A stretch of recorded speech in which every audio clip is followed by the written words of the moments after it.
TDP Mahanadu 2025 Nara లోకేష్కు working president పదవి, పార్టీకి కొత్త ఊపిరి. తెలుగుదేశం పార్టీ, టీడీపీ 2025 మహానాడు ఈసారి అత్యంత ప్రాధాన్యత గల రాజకీయ సమావేశంగా మారింది.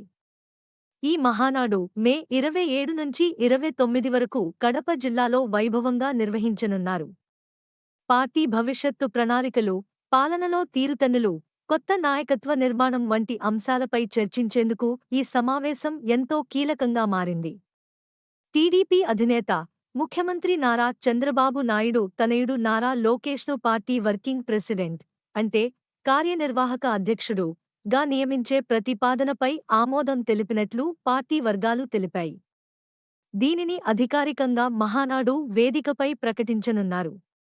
ఈ పదవికి వెనుకున్న ఉద్దేశం, పార్టీ పునర్నిర్మాణం, 2019 ఎన్నికల పరాజయం తర్వాత టీడీపీ పార్టీని తిరిగి బలోపేతం చేయాలన్న లక్ష్యంతో ఈ నిర్ణయం తీసుకున్నారు.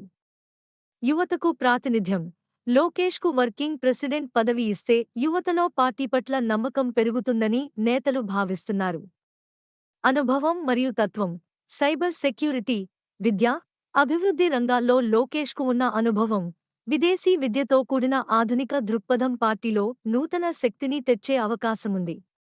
ఈ ప్రకటన మే 27వ తేదీన మహానాడు ప్రారంభ సమావేశంలో జరగనుంది. చంద్రబాబు స్వయంగా వేదికపై లోకేష్ను వర్కింగ్ ప్రెసిడెంట్గా పరిచయం చేయనున్నారని సమాచారం. ఈ నిర్ణయం టీడీపీకి కొత్త దిశగా మారుతుందా? లేక వంశపారంపర్య రాజకీయాలపై మరోసారి విమర్శలకు తావిస్తుందా అన్నది సమయం చెప్పాలి. కానీ లోకేష్కు అధికారికంగా వర్కింగ్ ప్రెసిడెంట్ పదవి లభిస్తే ఆయనకు ఇది రాజకీయంగా అత్యంత కీలక మలుపు అవుతుంది.